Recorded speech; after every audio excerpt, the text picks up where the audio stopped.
and welcome Mindsetters to this session of Learn Extra Live. Hope you guys are ready for this awesome session of life science for grade 10s. Make sure you have your pens and pads out like I always say and get ready to make notes. On that note, I'm here with Eugen, who's going to be taking us through today's session. Eugen, what are we doing today? Ty, we're going to continue with ecology from last week, Okay, and we're going to focus specifically on the abiotic factors today. Alright. Lots of fun today. Awesome. So while Eugen makes his way to the board, Mindsetters, as I always say, make sure you get on the page and get chatting to us. Let me know what you guys are thinking. If you're lost anywhere, if you need help, make sure you post it on the wall, because if you don't tell me what's wrong, I can't help you. And on that point, I can't tell Eugen to help you either. So make sure you guys post on the page. Use it, it's there for you. But on that note, this is where I hand over to Eugen. Eugen, take it away. Thanks, Ty. Well, guys, good afternoon and welcome to this afternoon's edition of Life Sciences. We're looking today at ecology and we're focusing specifically on the abiotic factors. Let's look at what we did last week. Last week we looked at the biosphere, we looked at the components of the biosphere. Today we're focusing on the abiotic factors. Just to catch up with what we did last week, and I remembered I'd asked you guys the question, what was ecology? And let's look at it again. Okay, right, so ecology is the study of the relationships between plants, animals, and with each other, and with the environment in which they live. We look at ecosystem, which has a very similar definition.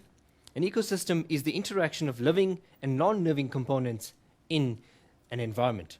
Often these questions come as definitions and we need to know them, and it's important to highlight ecology refers to the relationship between plants and animals with each other and their living environment. Okay, move on to the next slide.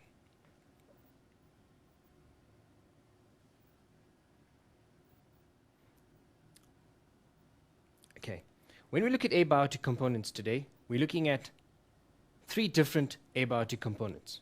By abiotic we mean the non-living components in an environment. We have the living components, which we refer to as the biotic components. We have the non-living components, which are the abiotic components. Together, these interact and influence the ecosystem. So let's look at the abiotic factors. The first factor we look at in an ecosystem is the physiographic factor. These are the factors that relate to the position, shape, and the physical geography of an area. The next factor we're going to look at today are the edaphic factors, or simply the factors that are related to the soil. So these are factors that are related to the soil and how they influence organisms that live in the area. So we're going to look at the type of soil and see how soil influences the organisms that inhabit that area. We're also going to do some experiments later on to establish the pH of soil and to look at the different types of soil. The next component is the physical factors, and these physical factors would be the climatic factors, which include sunlight, temperature, water, and how they affect the ecosystem. Okay, so during the first session, we're going to look at these abiotic factors in detail, and the first factor that we're looking at is the physiographic factors. These are the factors that are related to the shape, position, and the physical geography of an area. We can look at three of these physiographic factors. The first factor is the aspect, the second factor is the slope of the area, and the third factor is the altitude. These terms may be familiar to you, but we're going to elaborate on them if you don't understand them. Let's move on to the next slide. Okay. Let's look at what aspect is. Okay. Aspect is the direction in which an area faces in relation to the direction of the sun. We live in the southern hemisphere, and hence there is a specific angle in which the sunlight reaches the southern continent. Let's look at in South Africa, the sun shines from the northern hemisphere. This means that the north-facing slopes are exposed to the direct rays of the sun for much longer periods of time than the south-facing slopes, which essentially means that the temperatures on either sides would be very different. In this diagram below here, we have a little mountain range which separates the northern and southern faces of the mountain. Here we have sunlight, which is predominantly falling on the north-facing slopes. The south-facing slopes receive less sunlight and hence would be cooler. they'll be moist as well. And if you look at this diagram, you would see that these two sides of the mountain support different types of plants. Here you've got plants that are much shorter, they're adapted to drier, warmer conditions. On the south side facing slopes of the mountain, we have plants that are adapted to cooler conditions, more moisture, and hence they grow bigger, taller, and this side will obviously support more plant life. The north facing slopes will be hotter, they'll be drier, while the south facing slopes will be more moist and cooler. And this is how slope will influence the organisms living in the environment. Okay. The next component we're looking at is the slope. The slope of the land is how steep or how gentle the gradient is. By that we refer to when we look at any landscape, we will find that there are mountains. There are different types of mountains, mountains that are lower, that are less flat than others. This would have a steeper gradient as compared to that, and hence that would influence the type of organisms, the plants, as well as the animals that live in that area. So let's look at slope. The slope of the land is how steep or gentle the gradient is. Water will flow faster, and we know this, guys. If we were at the bottom of this mountain and if there was a downpour, you would get lots of rain water coming down with high velocity, with lots of speed. So water flows faster on a steep slope, which means that there would be more erosion, which simply means that at the bottom of the mountain, lots of water will flow, will carry down the rich nutrients along the mountain. The soil on the steep slopes tends to be thin, they tend to be infertile, and only support smaller plants. But naturally, with all the topsoil being washed away during heavy rains, these would not be able to support plant life, big trees, and hence it will only support smaller plants that do not have extensive root systems. Thus, there is less erosion on more gradual slopes. The opposite would apply. On a more gradual slope, the water tends to run off much slower, and hence erosion would be much less, and this would definitely support much more plant life as compared to a steeper sloped mountain. Okay.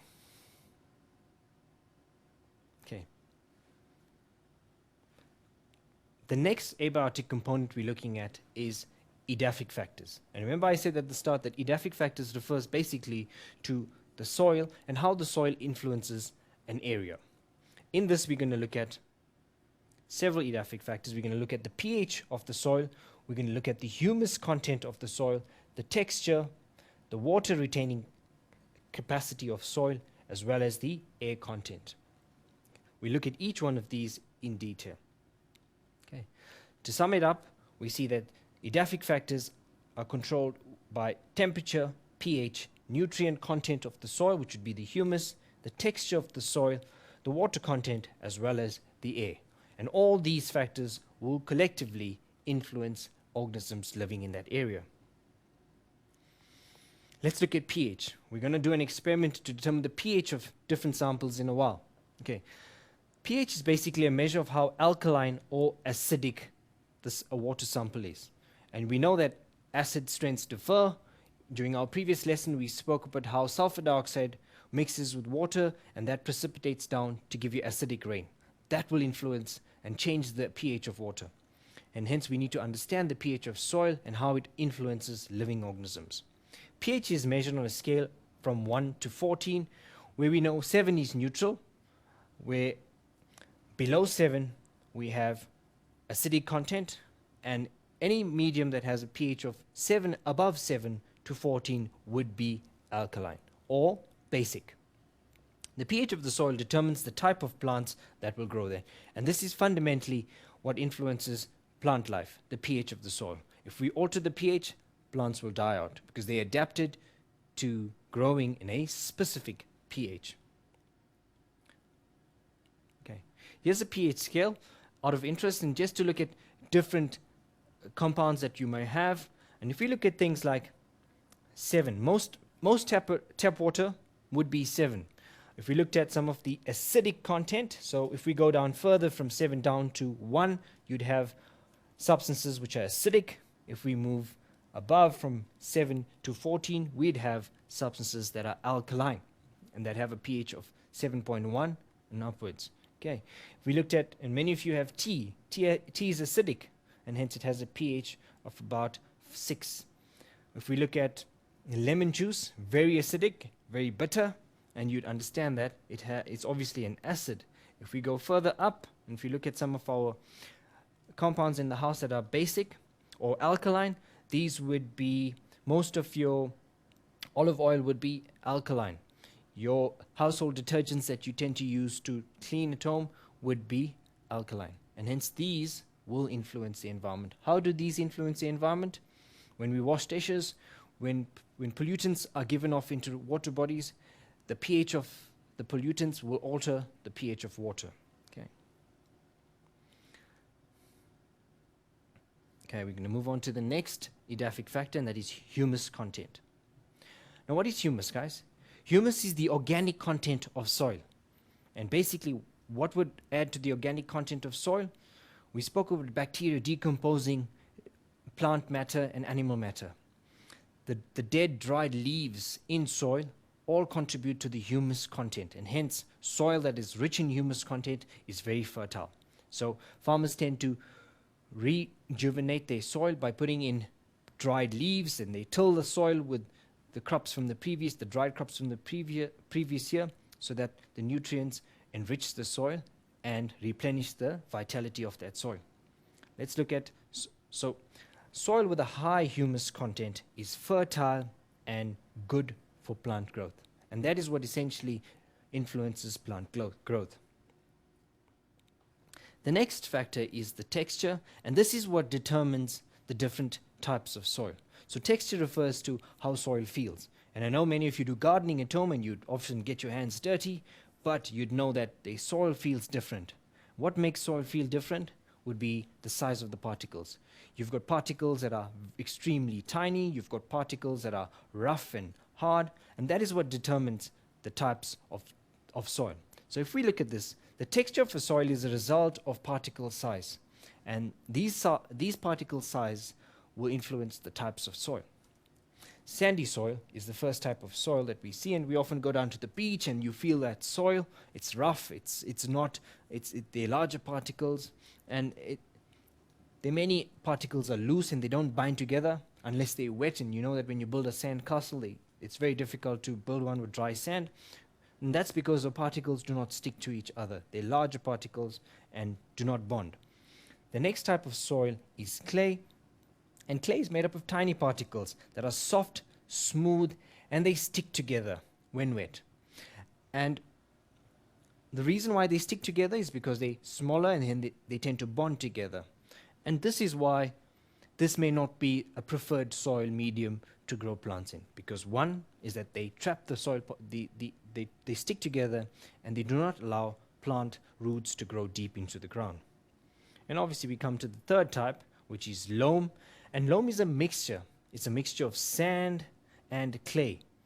And these stick together when wet, and it has a high humus content.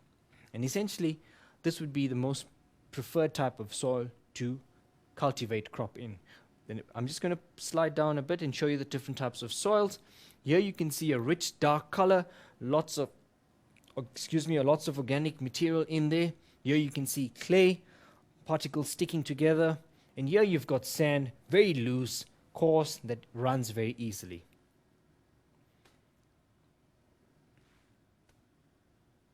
Okay. Right. Water retaining capacity. Now, what would influence the ability of water to retain soil to retain water would be the soil particle size. And hence we're going to look at each of the three different types of soils and see how their particles will influence their water retaining capacity. So water retaining capacity is the water retention capacity of soil refers to how much water a soil sample can hold. Okay. Water and dissolved minerals and mineral salts are found between the spaces in these soil particles. The water retaining capacity depends on the texture of the soil. And essentially we said that the particles that stick together will hold water back. Okay. The water retaining capacity of the different soil samples will differ, and let's look at that in detail. So, sandy soil has large particles, and hence they will tend to hold very low water, and water will tend to rapidly flow through and drain out of the soil. A plant living in sandy soil will not be able to absorb much water because it will lose the water as it passes through very quickly. Clay, on the other hand, has small particles that are tightly packed together and will hold the water. Their water retaining capacity is very high, and this is not the best for plants because plants need their roots to grow deep into the soil. They also need oxygen from it. But if we have water-logged soil, that's not going to be ideal for the roots to absorb the oxygen required for their growth. We have loam, and loam again is a mixture of larger and smaller particles with lots of humus present. They tend to hold a moderate amount of water, and hence the plant would grow best in this type of soil. Okay. The air content. Again, the air content is influenced by the texture of the soil. You'll find that particles that stick together will leave fewer spaces. Loamy soil will have larger spaces, and hence the roots that need the essential oxygen to grow will have that air to grow from. And let's look at the different types of soils, and let's see how their air capacity differs, or the composition of air differs. So sandy soil have large spaces and they can contain lots of air. However, the water runs through, and hence that would not be ideal. The clay, on the other hand, has very small particles and hence can hold very little air, okay, because the particles tend to stick to each other and displace the air. When we look at loamy soil, it's a mixture of pore sizes, and this has the ideal amount of air that allows plants to thrive and their roots to go deep in and absorb the oxygen and water that is essential for their growth. Okay. Let's look at light. We're looking at physical factors now, and these are essentially the climatic factors. Light.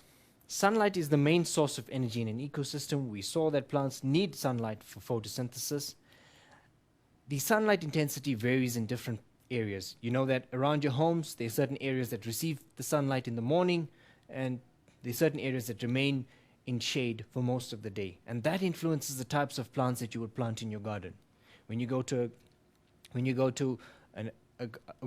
buy some plants, you often need to find out whether you need to establish whether you want to have a plant that loves sunlight or grows in shade, and hence you would then decide where you put these plants. So light will definitely influence the ecosystem as well as the types of plants that grow. So the intensity of light varies in different parts of an ecosystem as well as at different times of the day or seasons as well. Some plants are adapted to growing in full sun, and these are referred to as sun plants. An example is the aloes, and these plants can grow in bright, hot sun.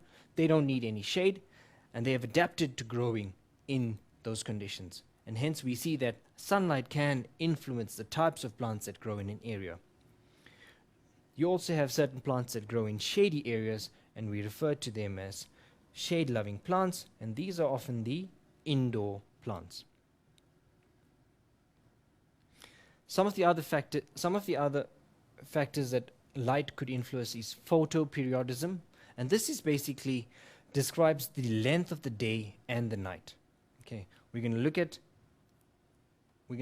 animals that are influenced by light intensity, and these are your nocturnal and your diurnal animals. So these refer to animals that are active at night because of the light intensity, it's much cooler, and your diurnal animals, these are active during the day, and this is when they're most active. When we get back, I'm going to hand you over to Ty, and when we get back, we're going to look at some of the experiments that we're going to do. We're going to look at water retaining capacity, and we're going to establish the pH of different soil samples. Ty. All right, so on that note, mindsetters, I hope I hope you guys have been paying attention because that was a lot of information, I understand. But mindsetters, make sure you do not disappear and make sure you come back. And again, mindsetters, I keep saying, make sure you keep posting on the page. Talk to me. Let me know what you guys are thinking. But on that note, we'll see you after this break.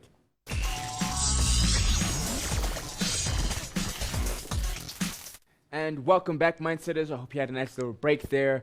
You went and did whatever you had to do. So now you stop fidgeting and pay attention. Make sure you have your pens and pads out and you're ready to make notes. Because we're going to continue with the rest of the session. And this is where I hand straight back to Mr. Eugen. Eugen, take it away. Thanks, Ty. Guys, well, the first session was power-packed, lots of information. And I know this is the best part. And you guys like experiments. I'm doing a very simple experiment this afternoon. I've got 3 different soil samples and we're going to establish their water holding capacity. What I have in front is we've got 3 samples, A, B and C, and we've got a funnel, and I've got in each funnel I've got a little piece of cotton wool. I've got a funnel and a conical flask labeled A, B and C for the respective samples. And what we're going to do basically today is we're going to put in equal amounts of samples into each of these beakers, each of these funnels. We're going to add in equal amounts of water. We're going to allow it to run through, and we're going to measure the amount of water that comes through. So the aim of this experiment is to establish the water holding capacity of the different soil samples, and we would then make a call as to which would be the best soil sample to plant or to cultivate in. So let's get busy. Okay, so if we look at the first sample, we can feel the texture of this. If you guys come closer and you have a look, you'll see that it is not as sticky as soil. It's very fine particles that do not stick onto my fingers. I'm going to pour that into conical flask A. Okay, I'm going to do the same for sample B. Sample B feels very fine, small, tiny particles, and you can see them drop very easily like salt from my hand. And no guesses for guessing where this is from. It's probably from a river, from a lake, where the soil particles are very fine. I'm going to pour that into the second conical flask, and we move on to the last one. This is a sample that I've taken out from my garden, and if you have a look at this here, you'll see that it's dark in color, lots of particles in there, some dried roots and leaves, and this essentially is very loose and granular, something that I think would be ideal to grow in. So I'm going to pour that into the last beaker. Okay. To each of these samples, now we've added the different soil samples. To make this experiment a fair experiment, we've got to add equal amounts of water. So to the first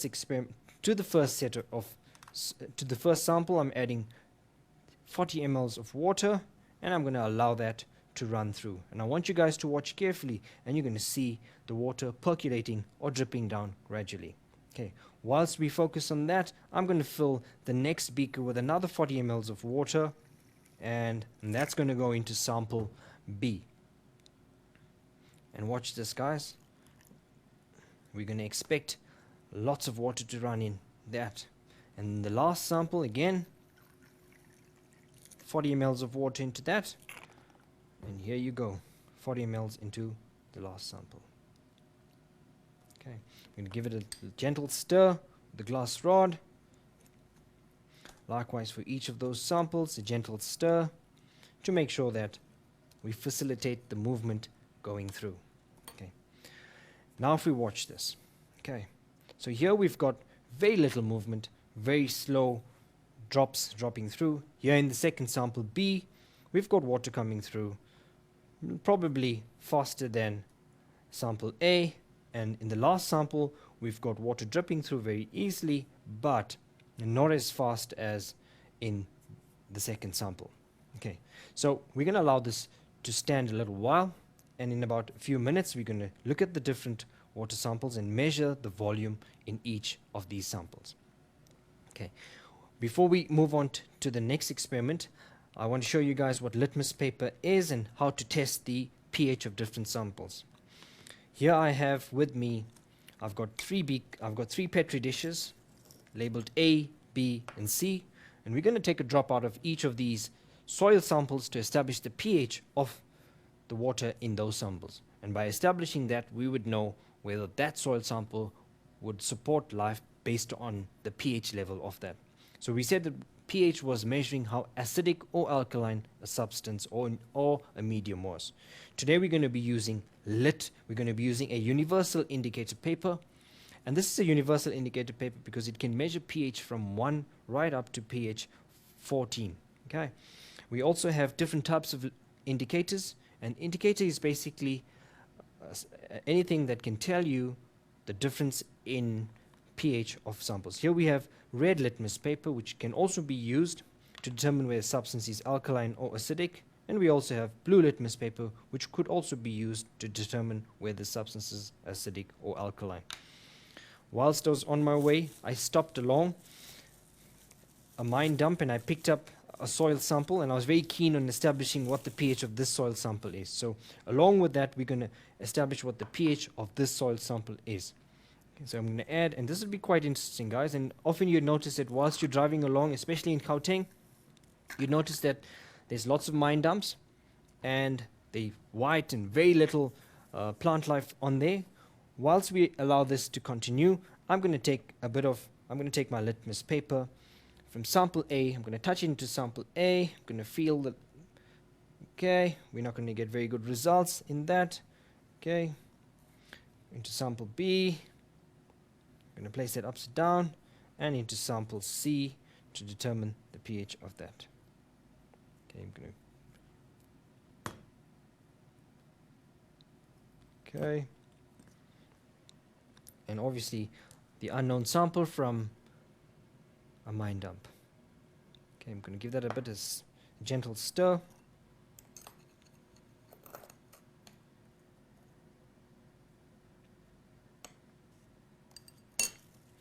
And I'm going to place that right on here. Okay. Here we have a color chart, and this color chart obviously will indicate to us the different pHs. When we look at this color chart, we've got pH different colors from 1 all the way to 11. 1 being very acidic and 7 being neutral, with 11 being very alkaline. So let's look at these samples and determine what the pH of the different samples are. If we look at A has a pH of about almost 7. So this is probably slightly neutral to alkaline. If we look at sample B, slightly acidic. Sample C would be again slightly, I would say very close to being neutral, maybe slightly alkaline, on the border between 7 and 8. So this would be almost neutral. And interestingly, let's look at the sample that I picked up at the mine dump, and this appears slightly, is it close to orange, guys? I would think number 4, which would be, yes, it would be acidic. And but naturally we would know this because from your mine dumps you're going to get lots of acidic effluents coming out, and these drain out into the landfills, and that is why this appears acidic. Okay, let's get back to the water retaining capacity of our different soil samples. I'm going to stop that there, and I'm going to measure the amount of water in each of those samples, and I want you guys to help me with this. Okay, so we're going to very quickly measure the amount of water in that. So that's the amount that has come out through from A. I'm going to put that back into A. We're going to look at B in a while.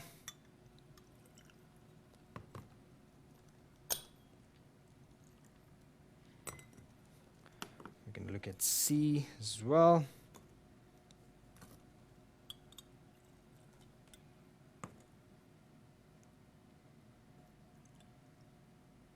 Okay. Right, so here are your results, guys.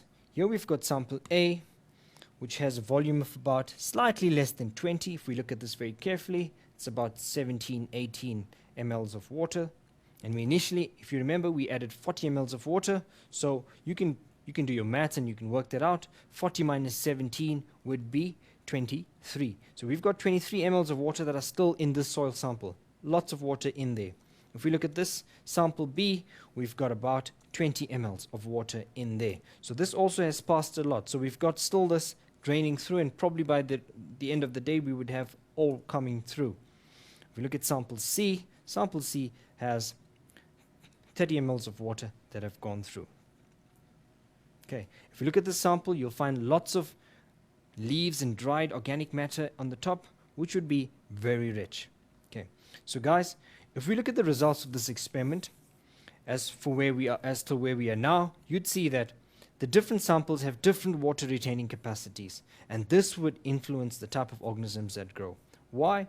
Plants require water, and they require water that is available on the surface. When the roots get deep into the ground, they tap into the water table. And ideally, for plants that are growing in your garden, you need a soil sample that has a moderate water holding capacity and has a very neutral or slightly alkaline pH. We don't want the sample to be acidic, as plants will not survive in the acidic environment. Before we move on to this, I'm going to move this aside and I'm going to simulate an experiment where we see the effect of transpiration. And transpiration, before I do the experiment, is the loss of water through the leaves of a plant. Okay.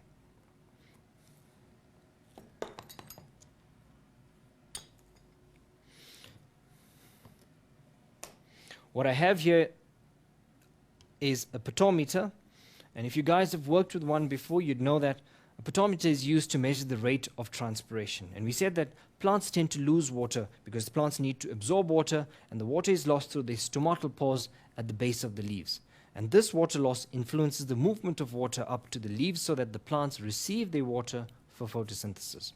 And this constantly happens during the day, and factors like wind, sunlight, humidity all influence the way transpiration, or the rate at which transpiration happens. So what we're going to do today is, I've set up this experiment here, and if you look very closely at this, we've got a calibrated length here that measures the amount of water that will move up the leaf when transpiration occurs. We also have a syringe which is then used to calibrate and to realign the level of water in that potometer. I have set up two experiments for you this afternoon. One in which I've used a fan heater, I've got that right here by me, and I had this on for a little while, and I had simulated dry air in an environment. And if we look at this, after a period of time, we'd seen that lots of water had moved up, and the level of the liquid in there, which is water, I added a color in there so that we could enhance the visibility of that, has moved up quite a bit. So this plant in the last half an hour has lost 10 mLs of water due to evaporation by the heat of the fan, and that loss of water is by transpiration. So we can account for that loss of water by transpiration.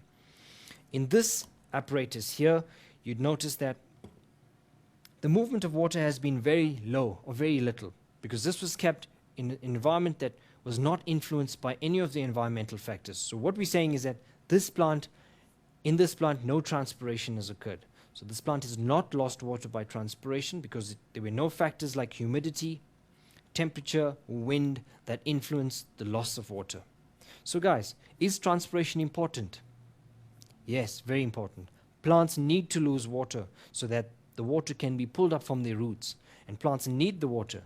So this functions as a natural cycle and siphon to siphon out the water from the soil so that it moves up to the leaves for photosynthesis. So transpiration, yes, is very important, and plants need to lose water so that they can pull up water from the soil. The environment in which plants grow determines the rate of transpiration. So we're going to go back for a little break. I'm going to hand you guys over to Ty. We're going to take some questions at the end of the break, and then we're going to look at the results for this experiment on the smartboard. Ty. Okay, so on that note, mindsetters, as you heard from Eugen himself, make sure you get those questions in so we can answer them in this last upcoming segment. So make sure you get posting. But on that note, we're going to see you after this break.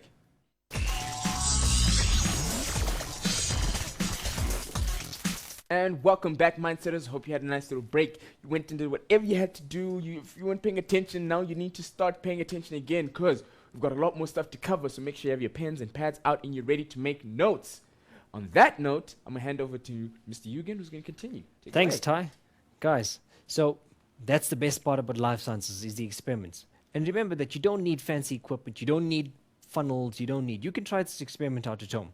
All you need is a 2-liter bottle, cut it up, get some cotton wool, and try these experiments at home. It's fun. Try these experiments out, you'll understand the concepts much better. Let's go back to the concepts of transpiration, and we'll continue with the effect of wind and how wind influences transpiration. Okay, so we're still with the abiotic factors, and we're looking at the physical factors, and next we look at wind and how wind influences the environment. We just looked at a simulation of what transpiration did. We saw that factors like heat, temperature, wind, sunlight all would influence the rate at which plants would lose water. So transpiration basically wind will increase the rate at water loss through transpiration, and thus plants will need to adapt to conserve water. And this is essentially what we're trying to establish today. We're trying to establish how the impact of abiotic factors influence the adaptation of plants to living in those environments. Here, I've got 2 images of plants that adapted to conserving water. Here we've got the aloe, and you'll see lots of these. And you'd notice that the aloe has got a thick, fleshy stem. It's got no leaves.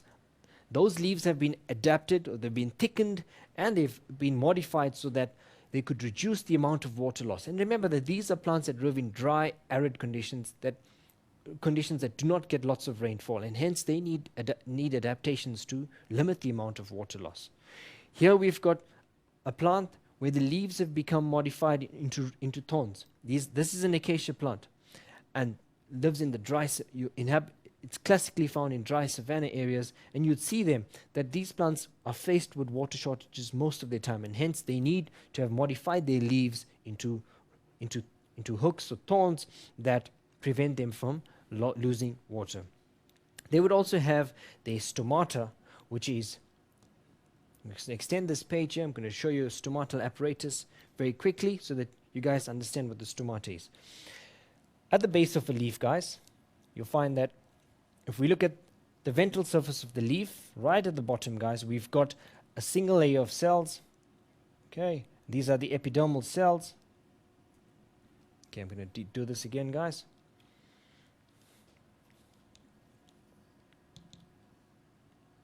Okay, let's get rid of that diagram. Okay, let's try it again. Okay, let's get back to the pen. Okay, pen is obviously playing games with us today. Let's try that again, guys. Right, so here we go. So we've got a single layer of cells at the base of the leaf, and these are epidermal cells. These epidermal cells are unicellular cells that form that layer. Okay, some at the base of the cells you would find a stomatal pore, and this stomatal pore allows for gases to enter and water vapor to leave from the leaf.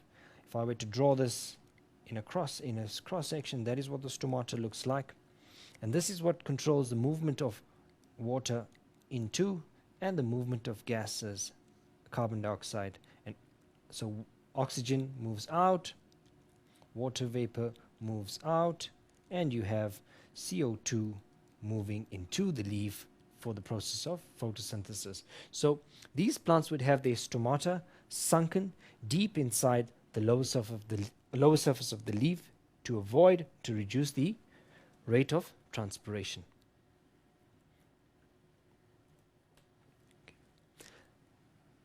The next factor we're looking at is water. Water also plays an important limiting factor in terrestrial ecosystems.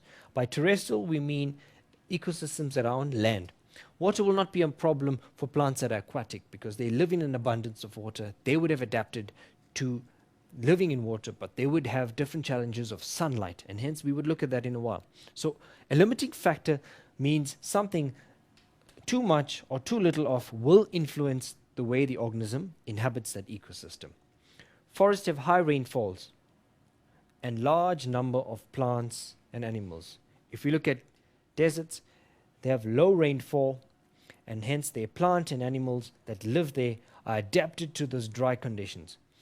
And you'd know that the cactus, we'll see cactus, we looked at aloe vera plants.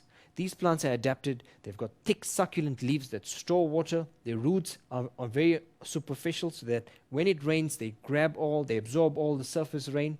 as compared to plants that live in forests that have roots deep down that can get into the water table and absorb water. Let's move on to the next factor. Okay.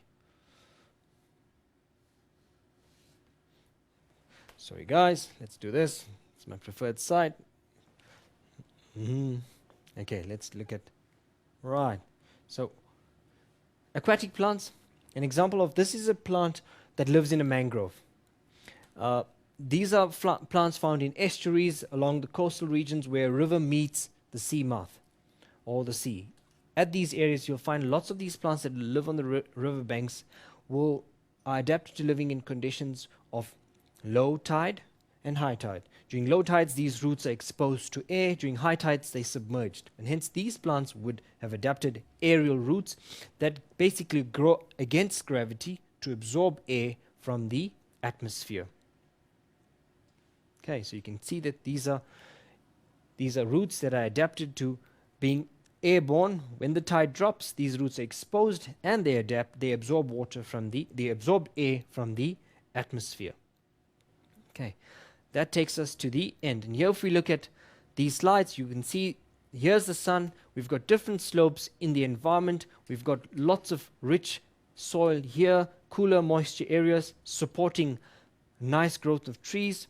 Here we've got dry areas facing the south-facing sides of the mountain, rocky, lots of erosion, cannot support plant life, and hence all these factors collectively influencing the environment. And hence we say that the abiotic factors play a significant role in influencing the environment and the types of organisms and plants that live in there. Ty, we're going to look at a few questions before, if the viewers have posted any questions, and then I'll give you guys some of my questions and we'll attempt to answer them together. Okay, so we have a couple of questions actually. Mondi wanted to find out, so are the factors related to biotic factors, are there factors that are related to biotic factors because you only mentioned abiotic factors? Good question, Ty. And Monique, was it Monique, Ty? Mondi. Excellent question. We started off with abiotic factors today. Next week, I'm going to look at the biotic factors, and I'm going to look at the interaction between the biotic and abiotic factors, which is essentially what the ecosystem is. And I thought that it would be best today to look at abiotic factors and then to focus on the living factors, which would be the biotic components of an ecosystem. And those would be the producers, the consumers, and the different levels that we see in an ecosystem. All right, and then we had another one from Khwapelele. Wanted to find out, I want to know which soil between loam, sand, and clay that can hold water for long periods of time. Well, okay, let's look at that question again, but I'm going to refer to that experiment that we did. In that, we looked at 3 different samples, and we saw that these 3 samples had different abilities of holding water. If I go back to the drawing board, I'm going to extend this page a bit. If we had 3 samples, guys, A, B, and C, and if we had a funnel in there, very quickly, I'm going to draw that funnel in there, and if we had loam, clay, and sand. We got to remember the properties of different of these particles. Loam has a mixture of particles that are small and large, and hence the water holding capacity of loam would be moderate.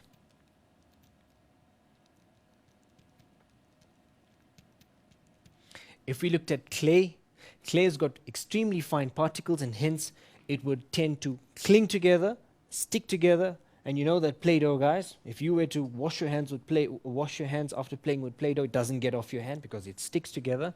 So we'd expect the water levels in the water retaining capacity of clay to be very high, and hence it would have a high water retaining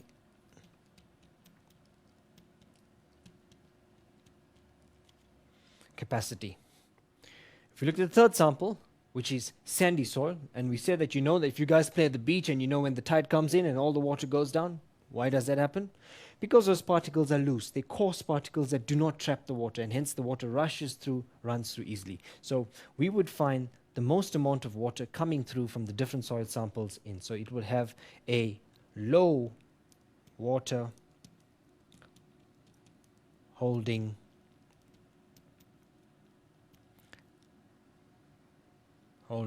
capacity. Okay, I spelled that wrong. Let me do that again. Okay, water holding capacity. Okay, hope that answers your question. Okay. Then on that note, I think We've got squeeze in one more. Okay, yes, we can. Okay. Ty. Lucinda wanted to find out, is it possible to have exophytes and mesophytes in the same in one ecosystem? Good question. So before I answer that question, I must talk to you about what xerophytes, mesophytes, and hydrophytes are. So water can influence the types of the area and the types of plants. So we have 3 different types of plants classified based on the availability of water. So we have our xerophytes, we have the hydrophytes, and we have the mesophytes. Okay. Xerophytes are plants that are adapted to living in dry, arid conditions. So these would be dry, arid, desert conditions, dry, arid conditions. Your hydrophytes would be plants that live in water. So these are your aquatic plants. And your mesophytes are plants that are adapted to living in areas where there's moderate amounts of water, where there's on land, the plants that you see normally growing in your garden, these would be your mesophytes. The question was, would you find xerophytes and mesophytes planted or naturally in an area? Yes, you could, because these plants, some of them are able to survive in conditions where there is sufficient amount of water, but it's very unlikely to find mesophytes in a habitat where xerophytes are exclusively found. Excellent question. If we don't have any more questions, then I'm going to go back to some of my questions that I've prepared for you guys this afternoon. Ty? I think that's about it. So good to go. Okay. So guys, before we wrap up today, I've got a few questions that I want you guys to help me attempt to answer. Okay. So the first question, list 4 climatic factors that may affect the lives of plants and animals. So these would be the physical factors. It would be temperature, it will be light, it will be wind, and it will be the pH of the soil. So these would all influence the environment in which organisms survive. So this would be a very simple question for us. If we go on to the next question, state the characteristics that allow animals and plants to cope with drought. And we know that plants are adapted to conserving water, so reduced surface area, so they have smaller leaves, they have a thick waxy cuticle, thick leaves, they have they have roots on the surface to absorb runoff water. So we'd answer that question. And animals are also adapted. So if you look at your reptiles, they've got an outer layer of scales that reduces dry skin, that reduces evaporation from the skin, as well as they would remain dormant, they would remain in corners where inactive during hot, dry conditions. So their behavior also allows them to be adapted to living in dry conditions. Okay. Ty, do we have time for one more question? I'm scanning now. I'm trying to see if we've got anything besides them telling me that they're enjoying the show.